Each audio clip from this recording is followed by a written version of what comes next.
Ya, a los que están acá, primero darle las gracias por meterse a la transmisión. El principal motivo de esto es por la encuesta que hicimos como hace 1 o 2 semanas como centro de estudiantes y los resultados tan llamativos que esta nos arrojó, ¿ya? Vamos a dar datos, pero la verdad es como lo más importante es el trasfondo de eso, ¿ya? El 47% de los encuestados dijo que se ha sentido triste o deprimido. El 56% dijo que se ha sentido ansioso y preocupado. El 55% dijo de que no ha logrado llevar horarios de sueño saludables y reparadores y que se ha sentido más cansado. El 46% de los encuestados logra ver algún lado positivo a la cuarentena. Eso es bueno, no es malo. Y muchos, un 20% ha estado contagiado con coronavirus y, o sea, un 7% estuvo contagiado con coronavirus y el 20% ha tenido familiares contagiados con coronavirus. Esto aquí nos lleva a una cierta preocupación como centro estudiante y al igual como, como Como colegio. bueno, a todos nos da preocupación Sí. y por eso estamos con la psicóloga del colegio, que muchos de ustedes no la deben conocer porque es nueva, llegó este año. Se llama Irma Humada, no sé si quiere decir algo. Sí, saludar a todos los que están conectados y a los que van a ver quizás en otro momento la transmisión en Instagram. Como dice Rayen, yo llegué este año al colegio, así que soy nuevita, la mayoría de ustedes no me conoce, ¿cierto? Con algunos nos hemos conectado por teléfono, así que quizás esta es la primera vez que van a ver mi cara. Y esperamos que esta conversación sea un aporte también para todas las dudas que hay en relación al bienestar emocional y ayudarlos de alguna manera a través de la transmisión. Ya. Esta dinámica más o menos va a ser como las preguntas que nos hicieron por privado, las vamos a hacer de una forma no tan explícita y quizás muchos de ustedes les pueda ayudar estas mismas preguntas, pueden sentir lo mismo o cosas similares y esto les puede ayudar. Ya. Una de las primeras preguntas es ¿cómo se puede controlar o calmar la ansiedad? Sí, primero, partir a propósito de los resultados que comentaba ustedes como directiva en relación a todas estas emociones que se están sintiendo, que partir por validar lo que estamos experimentando. Ya la ansiedad es una reacción súper normal, súper esperable en este momento de incertidumbre, donde hay muchas cosas que nos preocupan, cosas reales y cosas que de repente nuestra mente nos lleva un poco más allá. Y eso nos genera obviamente sensaciones que no son tan agradables.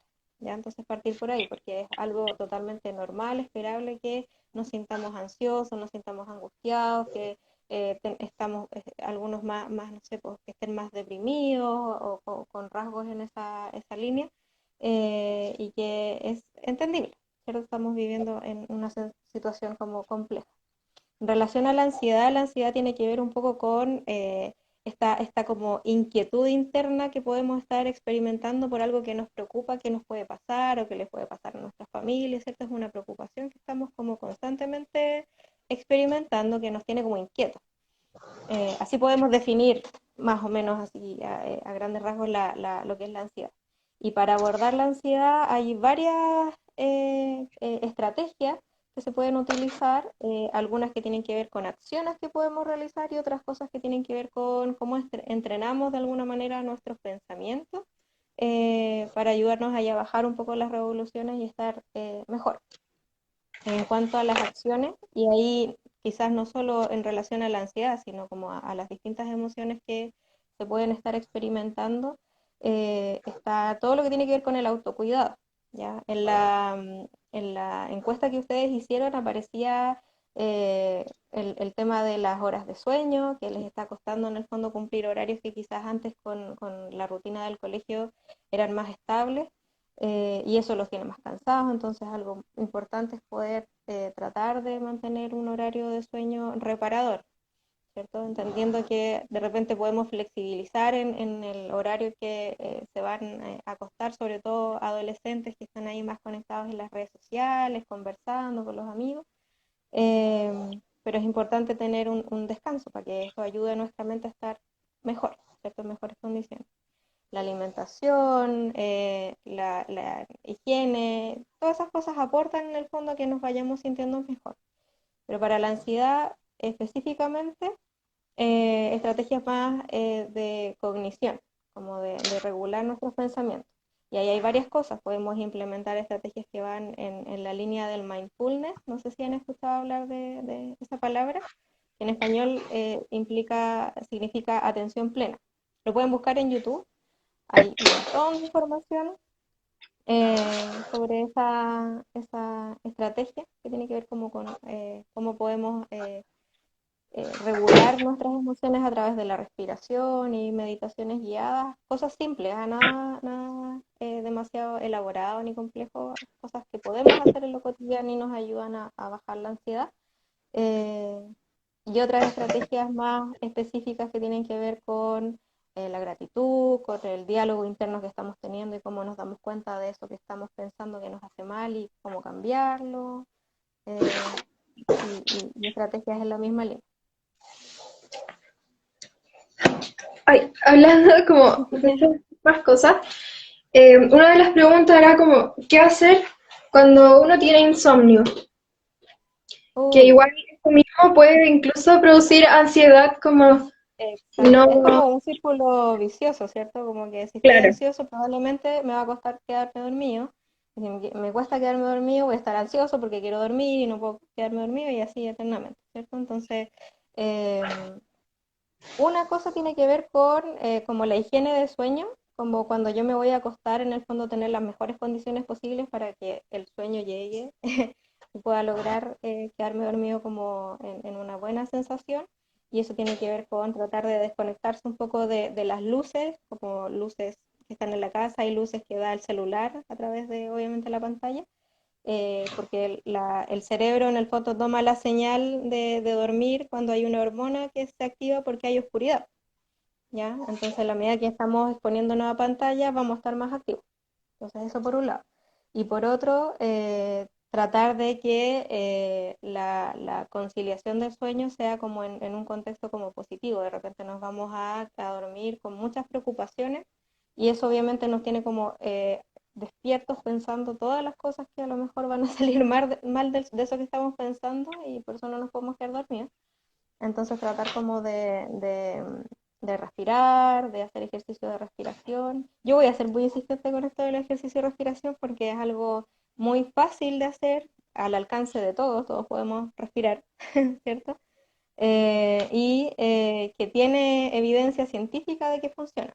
Ya está comprobado, hasta como con escáner al cerebro en el fondo que se van viendo evidencias de mejoras en relación a regular nuestras emociones, a estar mejor. Así que de verdad busquen ahí atención plena en YouTube o en Internet y van a encontrar hartos ejercicios de esa índole. Y lo otro para el insomnio, para ayudarlos en el fondo con las preocupaciones, tiene que ver con poder escribir las cosas que estamos pensando. De repente nuestro cerebro es como, no sé, como un computador que está lleno de datos, como que ya no cabe nada más, ¿cierto? Estamos dándole vuelta a lo mismo. Eh, Eso no nos permite en el fondo conciliar el sueño porque estamos muy preocupados dándole vuelta a estos pensamientos. Y luchamos contra eso y no podemos sacarnos en el fondo como de la mente lo que estamos pensando, entonces escribirlo, hacer como una especie de lista con algunos de los chiquillos aquí de media que yo me he comunicado, lo hemos hecho y les ha servido, de vaciar eso que está en nuestra cabeza y tomarlo como una lista y hacer como un ejercicio de esto que me está preocupando, qué cosas yo puedo hacer algo y qué cosas de eso que me preocupa, en verdad, no tengo ningún control, no depende mucho de mí, entonces ahí hay que hacer un ejercicio como de soltar eso, como de tratar de liberarse un poco de esa carga y entender que no depende de nosotros.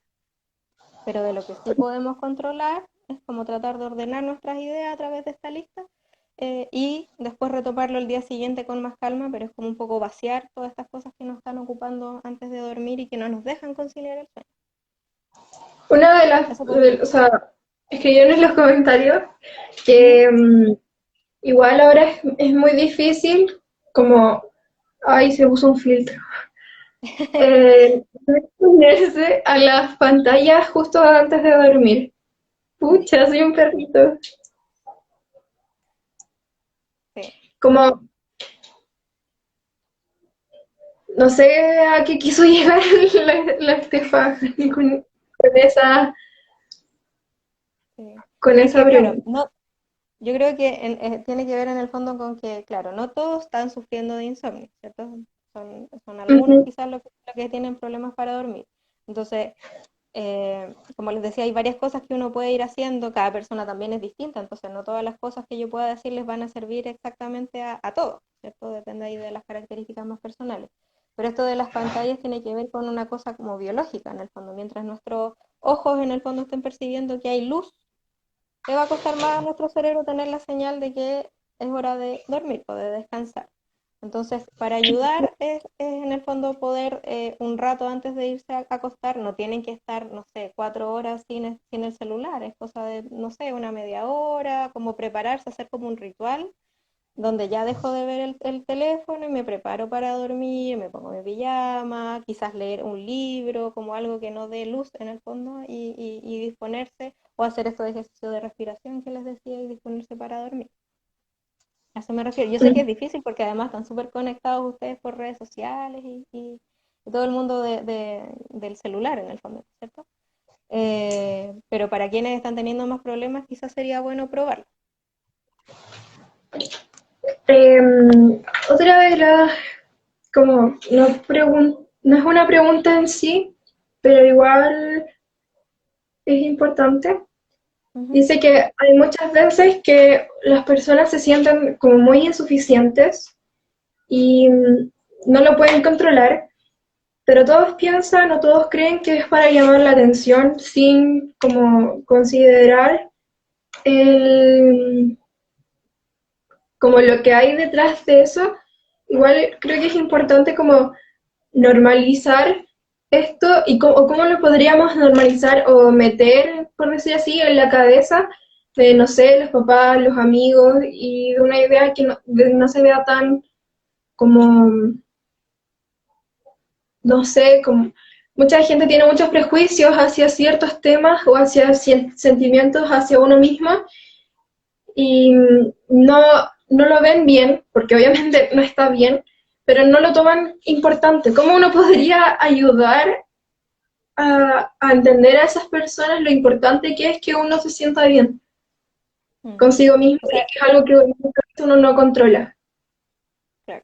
O sea, yo creo que en lo más como micro, como lo que respecta en el fondo a quien está afectado por una situación o un malestar en el fondo, es tratar de abrir un espacio de conversación con la familia como de manera honesta. Quizás no en el momento en que le está pasando esto, sino como en un momento que esté más tranquilo y que pueda darse como una conversación más como agradable y tranquila y no como un conflicto, obviamente para poder plantear lo que le está pasando, por qué cree que le está pasando, cómo cree que lo pueden ayudar, etcétera, ¿ya? Eso por un lado, pero por otro también yo creo que tenemos como sociedad completa como la responsabilidad, tanto ustedes estudiantes como nosotros los adultos que trabajamos en la escuela, los apoderados, etcétera, de poder también ir como formándonos, de darle como la validez, como decías tú, a las emociones. Yo creo que vamos en un buen camino como sociedad un poco a visibilizar más estos temas de lo que implica como el bienestar y el malestar emocional, pero falta mucho obviamente camino por recorrer, pero es importante tener estos espacios de conversación, de visibilizar, de entender que todas estas cosas que estamos sintiendo en este momento son esperables, son normales, o más que normales, como decía, esperables para un contexto en que es difícil abordar las cosas con la naturalidad que podría ser en otro periodo. Entonces, primero ayudar por visibilizar. Aquí tenemos un invitado de fondo. Mi gato. Em, que una pregunta que me hicieron por interno de cómo, cómo, cómo,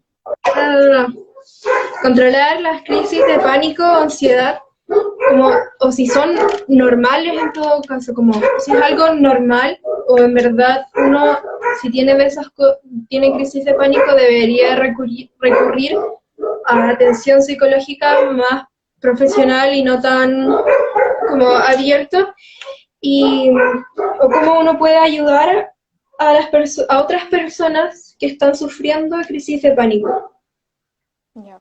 Mira, respecto a las crisis de pánico, claro, la crisis de pánico como tal, yo creo que igual es necesario buscar una ayuda, como en el momento en que la persona siente como que la angustia o las preocupaciones desbordan, porque la crisis de pánico cuando le da a una persona, esa persona siente como que se va a morir, ¿cierto? Como que es algo que te desborda y que no eres capaz de controlar. Entonces, obviamente es algo que está dando una señal de alerta de que hay que hacer un acompañamiento. Entonces, es importante como acudir a apoyo más profesional en ese sentido para poder descubrir de dónde viene esa angustia y qué se puede hacer para solucionarlo de otra manera y que no salga en el fondo como una avalancha, ¿cierto?, de emociones a través de la crisis de pánico que pone como en una situación de malestar a la persona. ¿Ya? Entonces, en relación al tema de consultar, yo creo que sí es importante consultar porque los especialistas podemos dar apoyo en, no sé, pues en maneras de expresar las emociones que sean más adecuadas o adaptativas, en maneras de resolver los conflictos que a lo mejor puedan estar generando angustia, dependiendo como de la intensidad de estas crisis, de la gravedad en el fondo, también ver apoyo medicamentoso en el caso de que sea necesario. ¿Ya? Entonces, por eso es importante como la consulta. En términos como más prácticos, hay estrategias que se pueden utilizar, y ahí voy a ser repetitiva con el tema de la respiración, pero hay una estrategia que se llama hacer base. Lo pueden buscar en internet, se llama grounding en inglés, y que tiene que ver con hacer respiraciones profundas, inhalo y exhalo, y la inhalación como un poco más cortita que la exhalación. Entonces inhalo en 3 tiempos y boto en 6 tiempos. Entonces como que es como una exhalación más larga, como botando un poco la preocupación. Y mientras voy inhalando y exhalando, mantengo en el fondo la respiración, voy tratando de conectarme con las cosas que están a mi alrededor. Es como tratar de llevar a la persona de nuevo al presente y no como al futuro, como lo que me puede pasar, ¿cierto? Como no voy a poder salir de esta crisis, sino que ya, como estoy aquí, me está pasando esto, que hay a mi alrededor y como tratar de conectarse con cosas que pueda mirar, con cosas que pueda tocar en ese momento, con algún olor o sonido que pueda sentir y visualizar como, o tratar de visualizar como la emoción de la calma, ¿ya? Como para poder ir bajando las revoluciones y traer la mente que está en ese momento como pensando todas las cosas peores que me pueden pasar, ¿cierto? Al presente. En el fondo me está pasando esto, pero una crisis de pánico no me va a matar.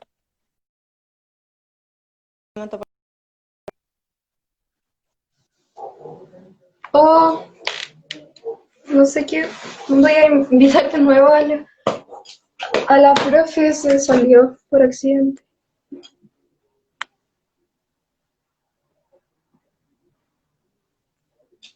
Vamos a esperar a que vuelva.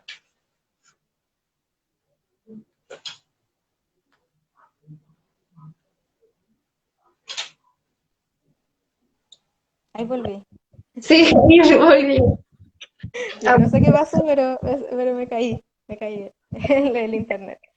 Ya, entonces en el fondo en relación a esta estrategia para la crisis de pánico, como de volver al presente, a pensar en el fondo que sí voy a ser capaz de controlar esta crisis que me está dando. Y el papel de quienes podemos ayudar o quienes rodeamos a una persona que vive una crisis de pánico es tratar de contener desde esto, de brindarle como apoyo para hacer este ejercicio de respiración, de manifestarle y como tratar de hacer que esa persona se fije que en el fondo no va a morir en esto, que puede controlarlo, pero que tiene obviamente, va a ser un esfuerzo, ¿cierto? Para poder controlarlo va a ser un proceso para brindar ayuda. Como decías antes, el tema de poder validar esas emociones que vive una persona con crisis de pánico, en términos de que de que hay cosas en el fondo que su cuerpo o la mente a través del cuerpo le está diciendo que no está pudiendo controlar, y es como que se visibilizan a través de la crisis de pánico. Es como alerta, algo pasa adentro que hay que hacerse cargo. Entonces por eso es importante la ayuda como de profesionales. Y el entorno tiene que validar eso y ayudar en el fondo a la persona a la búsqueda en el fondo del apoyo más profesional. Ya. Hay varias preguntas sobre las crisis de pánico. La principal dice como, ¿qué son y cómo uno las puede identificar? No sé si hago todas las preguntas al tiro y las va respondiendo de a una o pregunta, responde. De una, claro, sí. Pregunta, respondo Ya. para no confundirme, después se me queda algo en el tintero. ¿Qué son las crisis de pánico? Ya que son, las crisis de pánico son, y que responde a la segunda, que era como lo pueden identificar, es como una forma en el fondo que tiene nuestra psiquis de decirnos que hay una alerta de una angustia que no estamos sabiendo cómo elaborar o procesar de una manera que sea adecuada o adaptativa. En general, no siempre, pero en general las crisis de pánico sucede que son personas que son como más quizás obsesivas o que como que les gusta controlar un poco más las cosas que suceden a su alrededor, así como muy ordenados, y que de repente ya no se logra controlar todo, porque obviamente no tenemos control de todas las cosas, y esa angustia en el fondo sale a través de la crisis de pánico. Entonces es como un llamado en el fondo de auxilio de nuestro mundo interno, de que hay algo que no estamos sabiendo resolver de una buena manera y sale a través del cuerpo. Y las identificamos porque en general cuando les dan crisis de pánico a las personas se sienten como que no pueden respirar, como con taquicardias, como esa sensación de que se van a morir. Es como, eso es lo más común de escuchar cuando uno ha conversado con alguien que le da crisis de pánico, esta sensación como de que en cualquier momento va a morir a propósito de esta crisis que le está dando. Si es bueno, hay atención en ese sentido, como poder hacer el filtro de que como dan temas respiratorios y taquicardia, cuando ustedes piden ayuda profesional siempre se va a hacer o debiese hacerse como el filtro con un médico, ¿ya? Para ver, como descartar que no esté pasando, que sí efectivamente hay un tema respiratorio o cardíaco que esté generando esta situación. Entonces es importante también ver, como ir descartando cosas y después decir, ah, no, si es solo una crisis de pánico y no es que en verdad algo esté físicamente mal en mí. Ay, ¿qué se pasó acá? Espero que se escuche bien. Em, ¿Cuál es?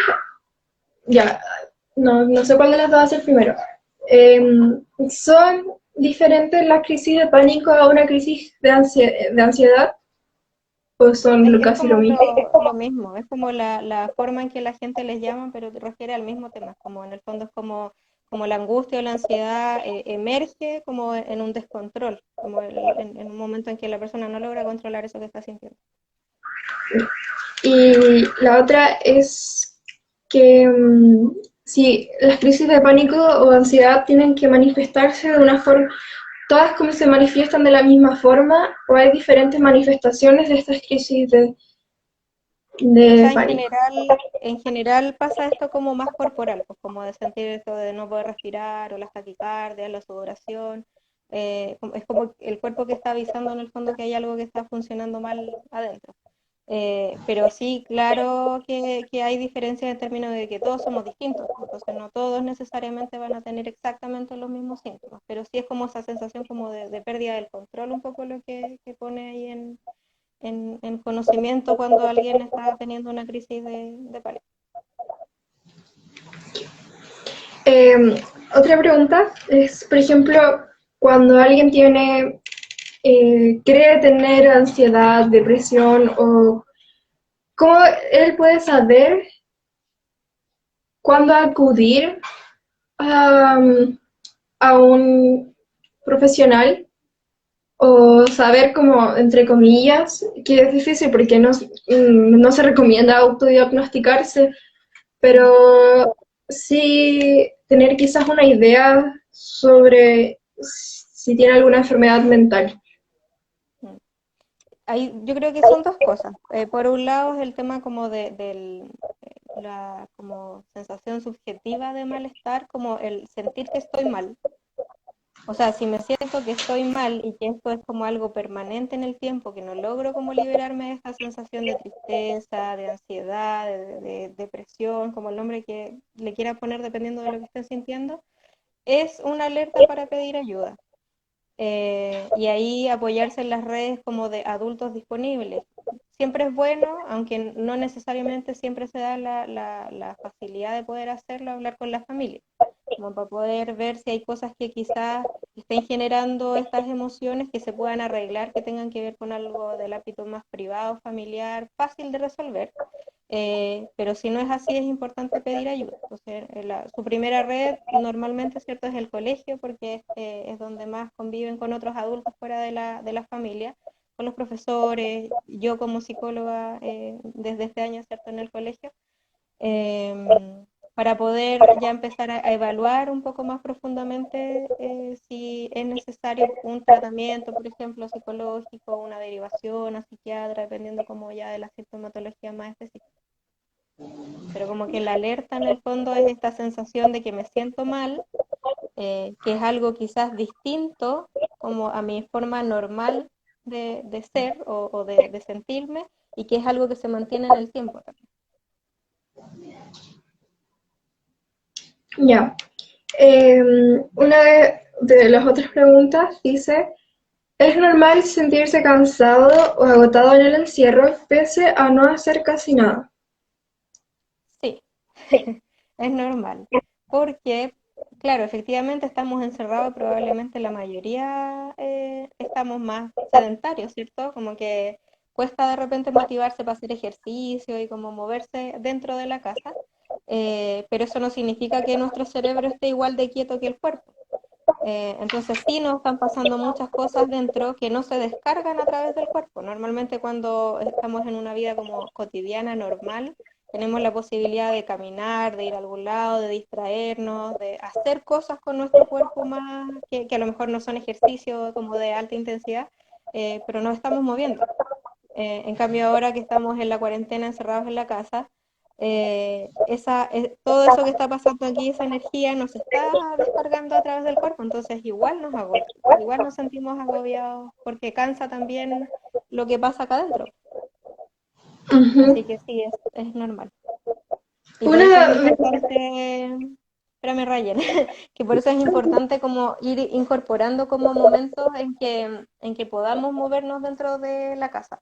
¿Ya? No es necesariamente, no se lo tomen como que le estoy diciendo que ya pónganse a hacer CrossFit y HIIT de alta intensidad y como cosas así como súper elaboradas, pero tener momentos en que, no sé, nos estiremos, hagamos algo, aunque sea chiquitito, para movernos y tratar como de descargar esta energía que estamos acumulando y acumulando en este tiempo.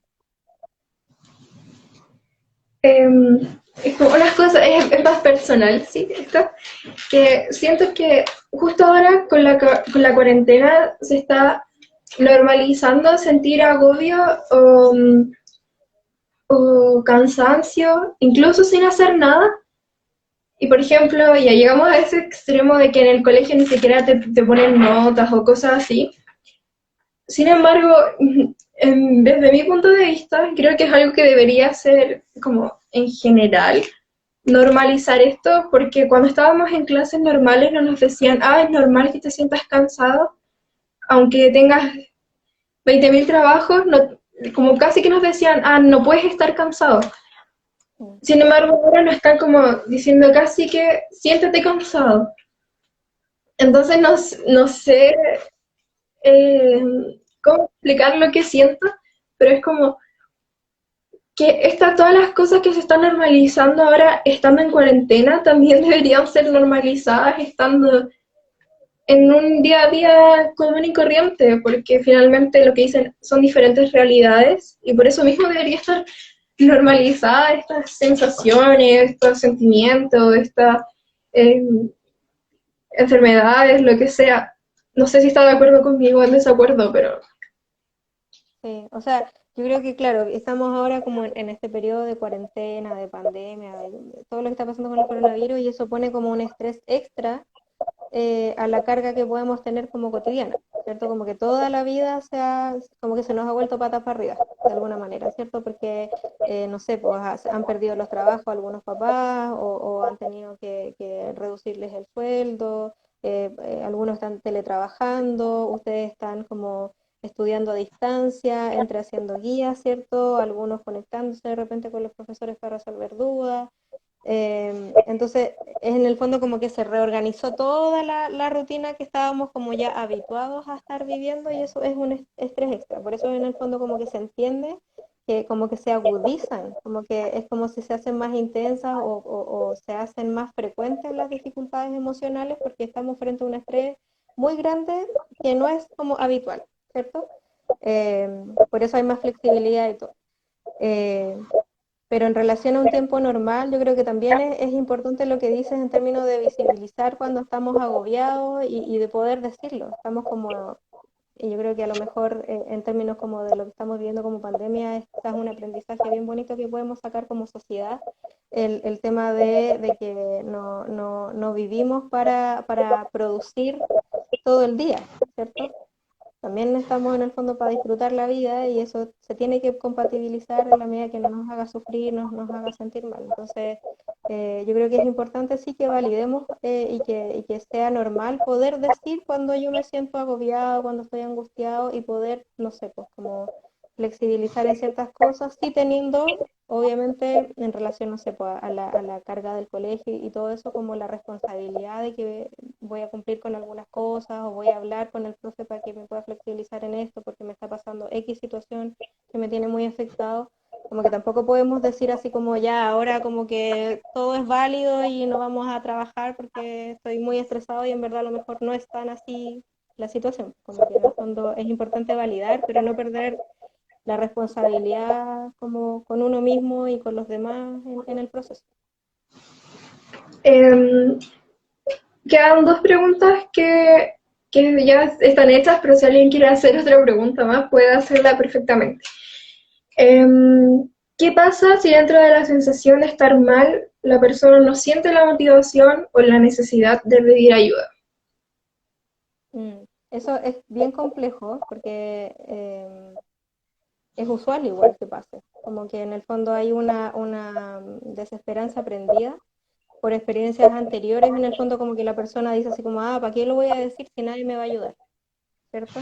Y porque puede que le haya pasado antes que efectivamente no lo lograron ayudar, pero yo creo que también tenemos que tener como un pensamiento como positivo o de esperanza de que en la medida que yo sea capaz de poder decir lo que me está pasando, alguien sí me va a poder ayudar o me va a escuchar de una manera distinta. Somos todas personas distintas y no quizás por una experiencia voy a dejar de pedir ayuda. Y eso yo creo que también nos lleva a pensar en relación a la responsabilidad que tenemos quienes rodeamos a una persona que vemos que se está sintiendo mal o vemos que, no sé, que anda más irritable, que no es la misma de siempre, en el fondo como que hay un sufrimiento que nosotros estamos siendo testigos de eso y que de repente por lealtad, en el fondo como por no ir en contra de lo que la persona quiere, como que nos alineamos en mantener como un secreto y al final tenemos que sopesar como que es mejor en el fondo, como que quizás si yo hablo con otro adulto, sea de la familia, del colegio, alguien cercano de esa persona, para decir, ¿sabes qué? No sé, esta persona está pasándolo mal, me preocupa, y esa persona a lo mejor se va a enojar contigo por decirlo. A lo mejor eso va a ser menos grave que si esa persona llega a un punto mucho más como heavy, por decirlo así muy coloquialmente, de sufrimiento que lo lleve a tomar decisiones que sean mucho más riesgosas, mucho más como incluso letales. Entonces ahí también la responsabilidad de quienes rodeamos a esa persona que está afectada por alguna situación como de malestar emocional o de una enfermedad mental, etcétera, como de poder ayudar realmente a que pueda pedir ayuda y a que vaya poco a poco como mejorando, se va aliviando ese malestar que siente. Ya, tengo una duda personal también. Por ejemplo, si yo viera a alguien que conozco o cualquier persona, así, al menos que tenga una relación cercana, y veo heridas o cosas así que no sean relativamente normales, que se supone que debería hacer yo si tengo como esa inquietud o idea de algo que pueda pasar O sea, sin preguntarle directamente. claro. O sea, la recomendación es hablar con un adulto, o sea de la familia o quizás como de los adultos que rodeamos, pero yo entiendo también que, no sé, pues si es como alguien amigo, me va a dar lata llegar y hablar con un adulto porque es como faltar a la confianza, entonces quizás ahí lo que podrían hacer es como hablar con el amigo o la amiga directamente y decirle, sabes que me preocupa, no sé, pues trata de dejar de hacerlo, porque si no yo voy a tener que decírselo a alguien porque por tu bien, qué sé yo, como tratar de dar como una alerta en el fondo de lo que ustedes van a realizar como estrategia de apoyo. En mi experiencia, como apoyando estas situaciones, normalmente pasa que obviamente la persona se molesta porque cuando no es como la persona que quiere visibilizar la situación y es expuesta por otro, se molesta inicialmente, pero siempre esa molestia, al menos en lo que yo he visto, es como algo momentáneo, como que luego logra, en la medida que recibe el apoyo, que va trabajando también a nivel emocional, logra como entender qué llevó a su amigo a poder revelar esta situación y como que se retoman ahí las amistades, las relaciones. Porque en el fondo, sobre todo en conductas más de riesgo, como de los cortes, que a lo mejor la persona no está pensando en matarse necesariamente a través de los cortes, pero sí, sin querer, puede que se ponga en un riesgo mucho más alto del que espera y eso obviamente es grave. Uh-huh. Y eso me imagino que también entraría como en el sentido de ver ya no como heridas físicas, por ejemplo, que no puedo decir nombres ni nada de eso, pero por ejemplo, no sé, no sé cómo decirlo, problemas, trastornos alimenticios, si no me equivoco es el nombre, Ujú. eh, como una persona que sufre de algún trastorno alimenticio puede quizás, no sé si detenerlo, porque creo que es muy difícil detenerlo así como por su propia cuenta, Mm. pero sí,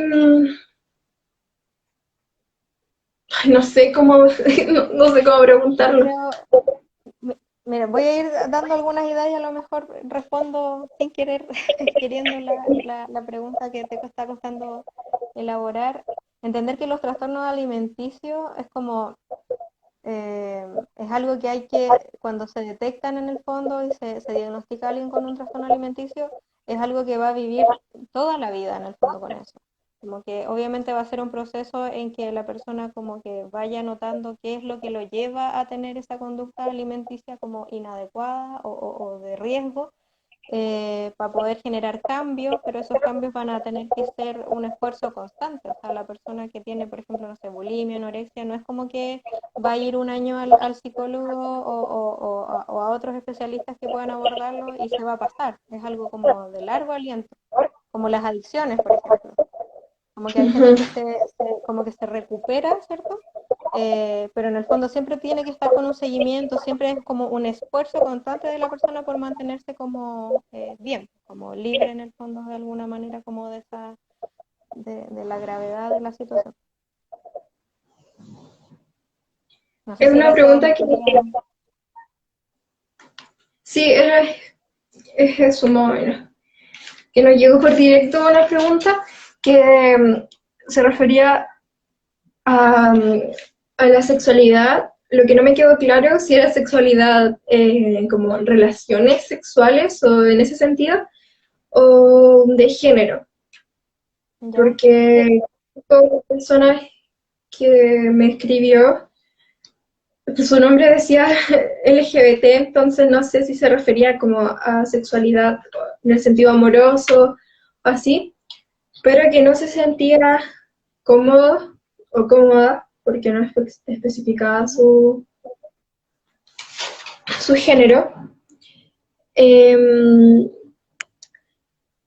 ¿cómo podía, ¿Cómo podía esa misma sentirse cómoda con su sexualidad?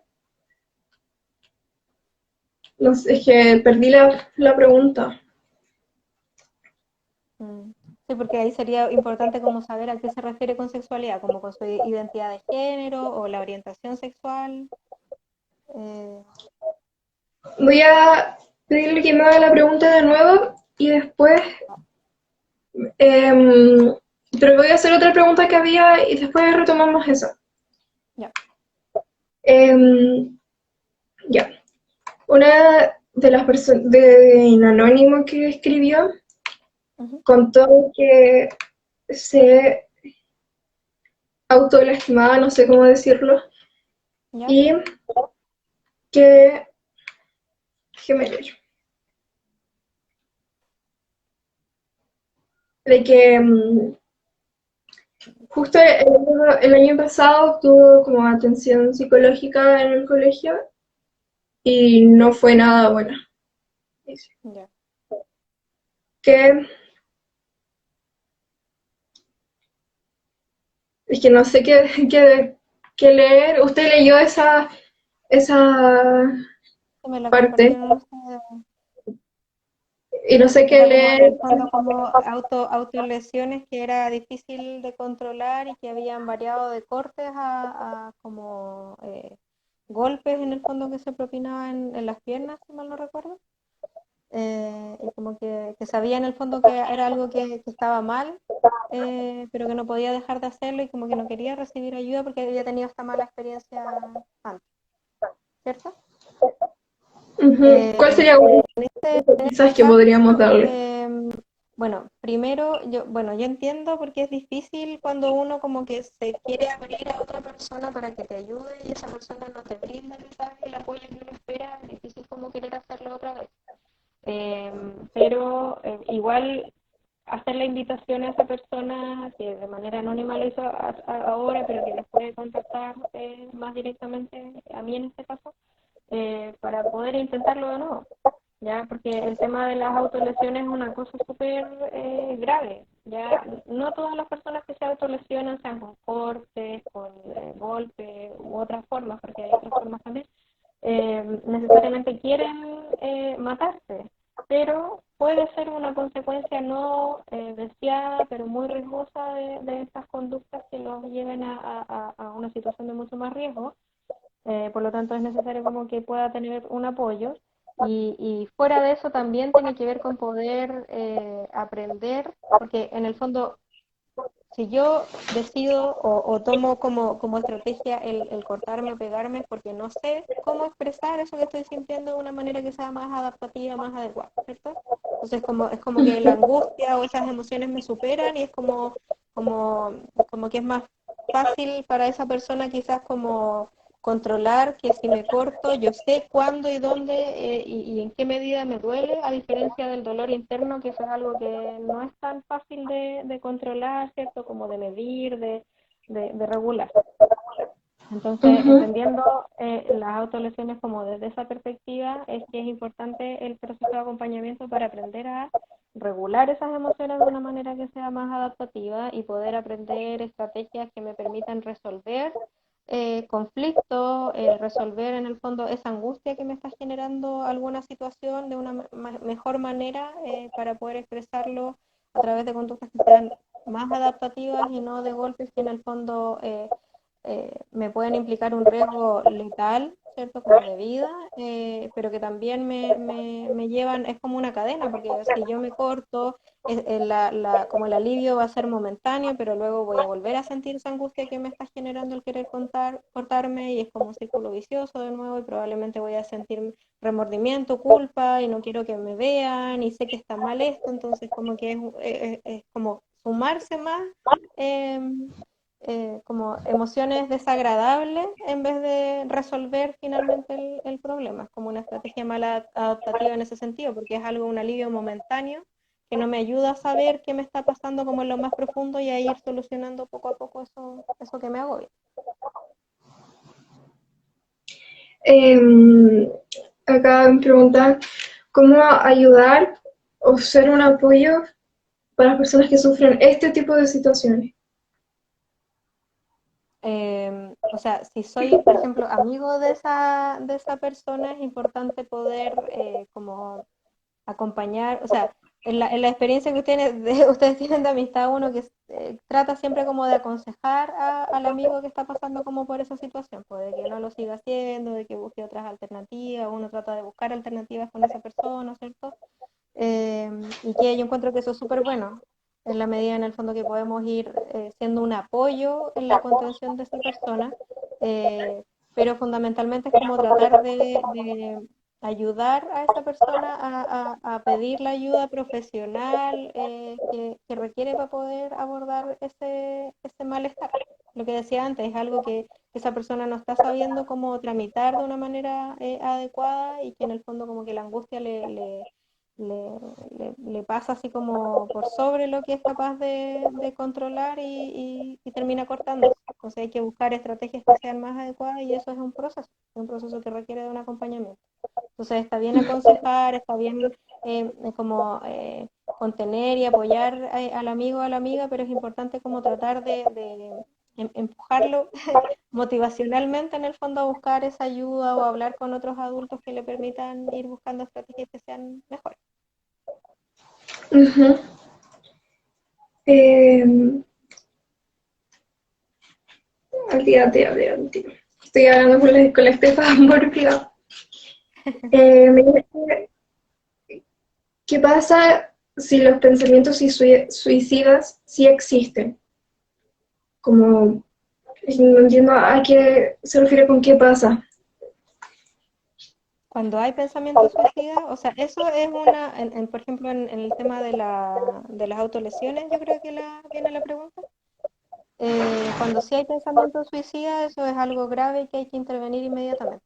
Y eso implica no solo quizás el apoyo del psicólogo, sino también de un psiquiatra que pueda dar una medicamentación, porque probablemente estos pensamientos más dañinos en el fondo tienen que ver con una posible depresión o con algún trastorno del ánimo o incluso de personalidad que esté pasando la persona y que requiera como de un apoyo más médico en ese sentido.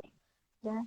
Y en el fondo, si yo tengo, por ejemplo, como amigo la información de que mi amigo está queriendo matarse, en el fondo, como atentar contra su vida, tengo que informar, ¿ya? O sea, como que es importante, yo les decía que se entiende en el fondo que uno no quiere faltar a la lealtad de la persona, pero si está en riesgo la vida, hay que alertar, ya para poder tomar como las medidas en relación a eso. Y si alguien de los que está ahí presente que se la pregunta tiene esa sensación como de querer morir, es importante que lo verbalice también, que pida la ayuda correspondiente. Estamos en el colegio disponible, las familias están, cuando se destapan estas cosas en general, son empáticas con el apoyo, obviamente, y el acompañamiento de los profesionales, así que como motivarlos a hablar, a pedir ayuda.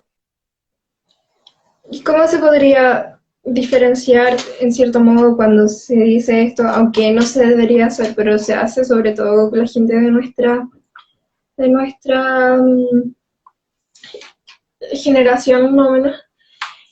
Diferenciar cuando es una broma, tipo decir, me quiero matar así porque estoy muy estresado, a cuando uno de verdad, cuando una persona de verdad quiere como pedir ayuda a través de sus palabras, pero no es como que no sé cómo decirlo. Pero, por ejemplo, muchas veces con mis amigos, amigas, uno dice me quiero matar o las personas dicen me quiero matar.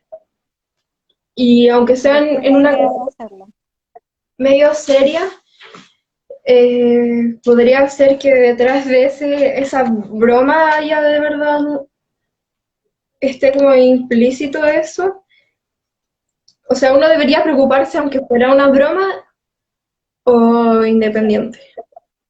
O sea, yo creo que en la medida que uno conoce un poco al amigo en el fondo, ¿cierto? Con el que tiene estas conversaciones y entiende que de repente, claro, como que la persona lo usa de una manera más superficial o burlesca o etcétera, como que se alerta menos que cuando es algo que es poco usual en la persona.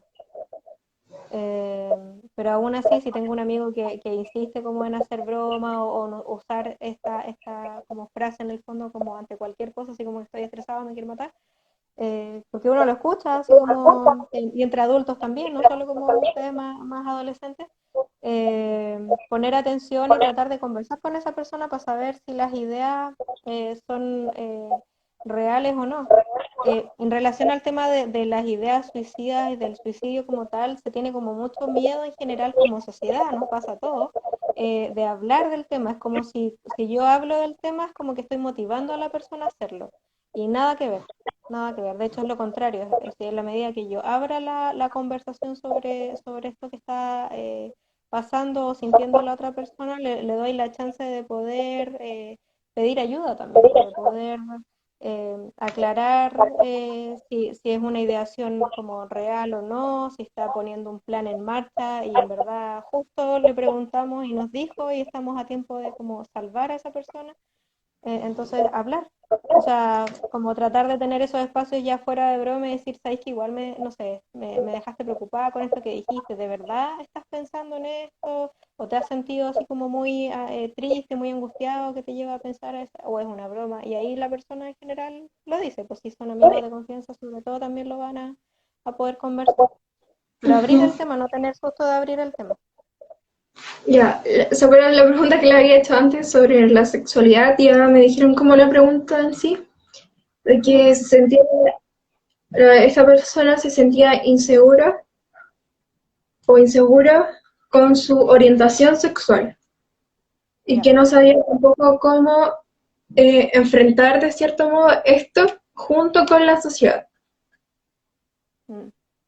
Sí, pues un tema bien complejo porque pese a que hemos como avanzado, yo creo, como sociedad en visibilizar en el fondo que hay un montón, ¿cierto?, de orientaciones sexuales y en la identidad de género también, hay mucho prejuicio todavía. Entonces, obviamente, como destapar mi orientación sexual cuando no es lo que se espera, ¿cierto?, como socialmente es algo difícil. En relación al tema de estar confundido, chiquillos, como entender que sobre todo también en la adolescencia en términos de orientación sexual es una etapa donde hay dudas, o donde ustedes están descubriendo en el fondo quiénes son como personas, qué cosas les gustan, qué cosas no, quiénes les gustan y quiénes no, y hay como la búsqueda en el fondo de esa identidad, entonces es esperable también que tengan dudas en ese sentido. Para los adultos quizás que estén viendo, entender también que la sexualidad es algo fluido, no es una cosa estática que no cambia en el tiempo. En la medida que nosotros somos personas que nos desarrollamos en el tiempo, siempre nuestra sexualidad se va expresando y va evolucionando, desarrollándose en ese transcurso de vida, así que es algo que es dinámico.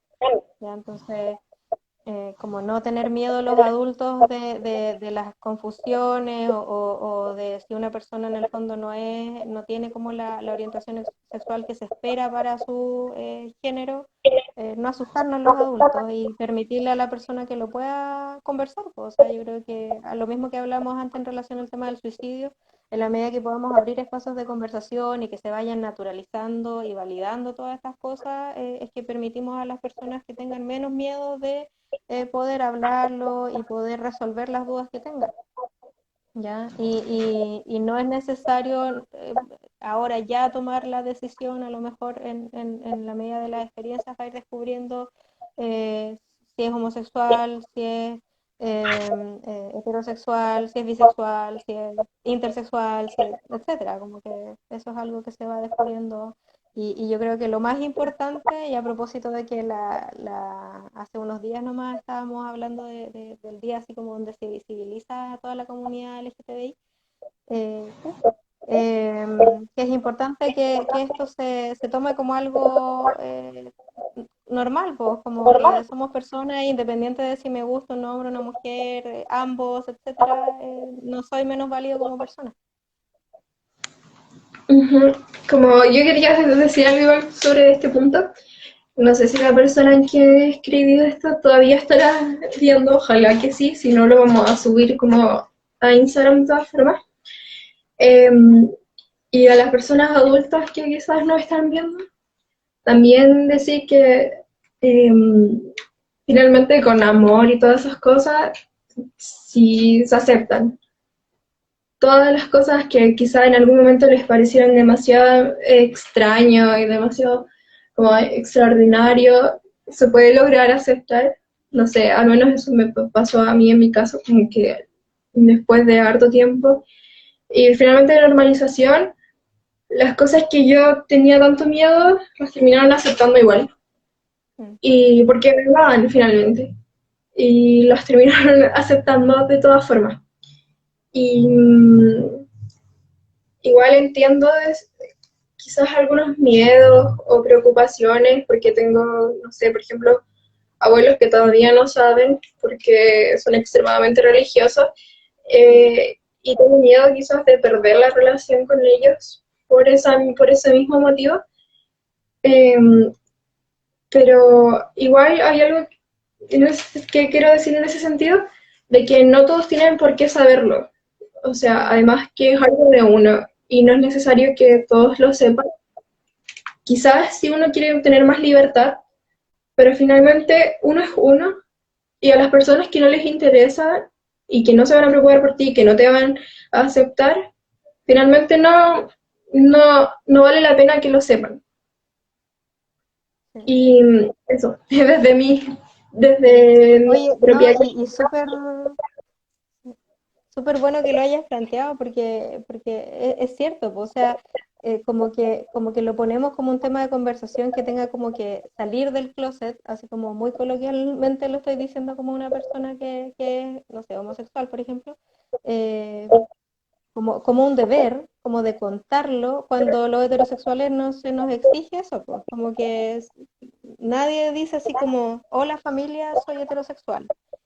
¿Por qué al revés va a ser distinto? Entonces, lo que tú dices es cierto, o sea, como que son decisiones. Si yo quiero decirle a alguien que soy homosexual, si tú quieres decírselo, se lo dice. O sea, no poner en el fondo como tu valía como persona en jaque por cómo va a reaccionar la otra persona. Y lo que dice Rayen en relación al tema del amor, o sea, sí, pues, o sea, yo creo que eso es fundamental, sobre todo los temores de cómo en el fondo va a reaccionar la familia, en la medida que hay amor, todo eso pasa, po, o sea, te van a querer a ti como persona, independiente de que te gusten, no sé, lo que sea, ¿me entiendes? Entonces, ya.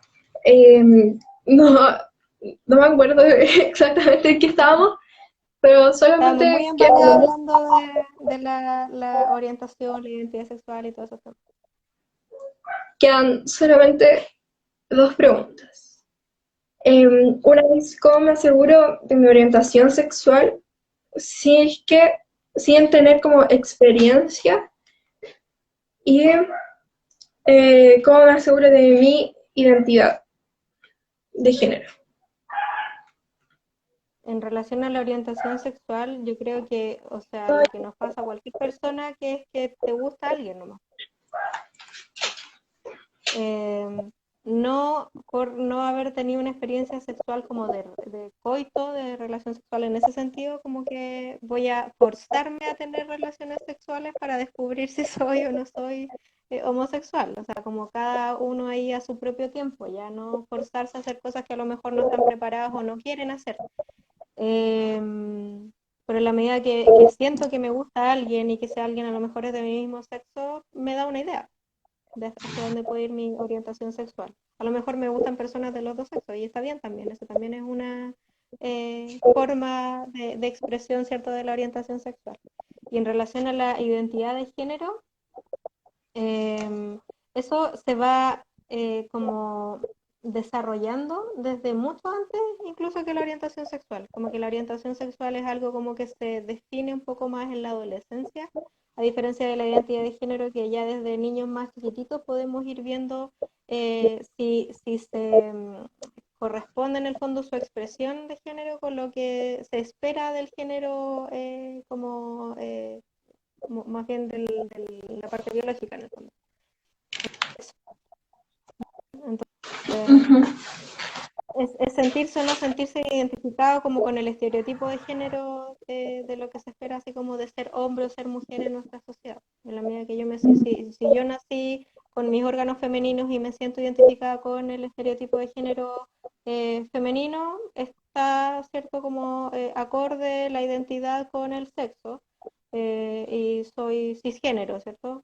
Pero si no está acorde, si hay alguna diferencia entre mi sexo biológico con lo que yo me identifico, va más en la línea de lo transgénero. Entonces, Igual, es- dos, de las dos preguntas tengo dos cosas que decir. ujú, De la primera es que, por ejemplo, yo siento que igual depende de la persona, por ejemplo, la necesidad de identificarse, porque la verdad a veces no es necesario que quizás uno quiere exacto. como estar participando en algo, pero no quiere estar como etiquetado, pero siento que no es tan necesario y que finalmente tampoco es como em, estar seguro de tu orientación sexual porque finalmente se puede cambiar puede cambiar por el tiempo porque en un momento puedes estar seguro que te gustan los hombres, que te gustan las mujeres, que te gustan, no sé, cualquier cosa. Y después finalmente te enamoras de otra persona y da igual todo, da igual como todas las etiquetas que te hayas puesto antes, finalmente quedan en nada. Y con la segunda pregunta, que por ejemplo podría ser que tampoco te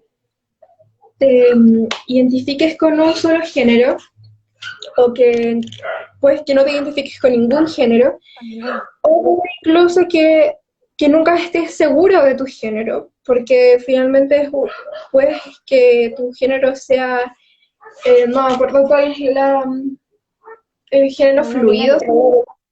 Es que no binario es como no ser ninguno de los dos, no sentirse ninguno de los dos. Género fluido Ah, lo más queer. es ir cambiando, o sea, sentirse en algún momento hombre, sentirse en otro momento como mujer. Y todos son válidos, entonces no es obligatorio que te tengas que asegurar de tu orientación sexual o de tu género, pero finalmente si te sientes más cómodo, depende también de la edad. Yo creo que simplemente deberías tener experiencia, esperar a tener experiencia. Y cualquier tipo de Sí, experiencia, no, ahí está. Cualquier tipo de experiencia, no solamente sexual, sino amorosa, porque también hay gente que no siente atracción no siente atracción sexual. Entonces, eso, no sé, ¿de qué se encarga? sí, como que no está la necesidad en el fondo de encontrar, yo creo que esto de lo que ven como de las etiquetas, de ser esto o lo otro, es muy también como de este mundo que estamos un poco dejando atrás, como de las etiquetas, de la necesidad de categorizarse y de seguir la norma y de estar como alineado con esas viejas formas de entender el mundo y que ahora... eh, que es súper bueno en el fondo que nos abramos a pensar en esto como de la identidad de género fluida, de que en el fondo es algo que está siempre quizás en construcción en términos de la orientación sexual y todo eso, como que no enredarse en definirse ni en forzarse a tener quizás como experiencias sexuales como ahora porque quiero saber qué soy, si eso lo van a ir descubriendo a lo largo de la vida entera en el fondo. Y ahí se acabaron las preguntas, si no me equivoco, y si no hay más preguntas en privado, tampoco. Ya. Justo se me estaba Así que acabando la batería, así que alcanzamos bien. a los que sigan viéndonos y a los que vean después subido este en vivo, eh, igual la profe tiene su correo, me imagino que institucional, donde si necesitan ayuda o quieren hablar sobre un tema en específico que les preocupe, pueden comunicarse con ella, lo podemos dejar enlazado después cuando subamos la, mm, el en vivo, y también podemos dejar enlaces de ayuda psicológica gratuita o online, de ese estilo. Y gracias por ver. Sí. Antes, Rayen, de cerrar, como comentarles en relación a lo mismo que decías de esto de la derivación, como la derivación formal, como de los casos que llegan conmigo es a través de los profes jefes, pero claro, está la idea de que si ustedes tienen consultas puntuales que quieren resolver más directamente, o que a lo mejor les da como vergüenza o lata pasar por el profe jefe, también me pueden escribir al correo, que ahí va a quedar la información como disponible, un correo institucional. Eh, y en relación al tema como de lo que hemos hablado, bueno, a ver, esperar haber sido como un aporte dentro de todo esto, como darnos un poco de ánimo y que estén atentos también con el Facebook, o sea, el Facebook, el Instagram. Me puse vieja ahí con lo del Facebook. Con el Instagram del colegio, que ahí vamos a ir, empezar a subir también más capsulitas o información más específica de bienestar emocional que les puedan servir. Y que lo positivo también de esta pandemia es que nos ha permitido tener ahora más redes como gratuitas a las que puedan acceder para apoyo psicológico, online, por teléfono y todo, pero que están más a la mano quizás en este tiempo, así que también qué bueno que puedan como compartir esa información de parte del centro de estudiantes para todos los compañeros y compañeras que estén ahí más agobiados, más angustiados, etc. Así que eso, gracias, profe, por eh, estar dispuesta a esta conversación. Romper la vergüenza propia también. Y así que eso, no sé si decir chao a todos, o sea, a todos los que están viendo. Chao, profe. Chao, que estén bien. Gracias por la invitación. De nada. Chao, chao.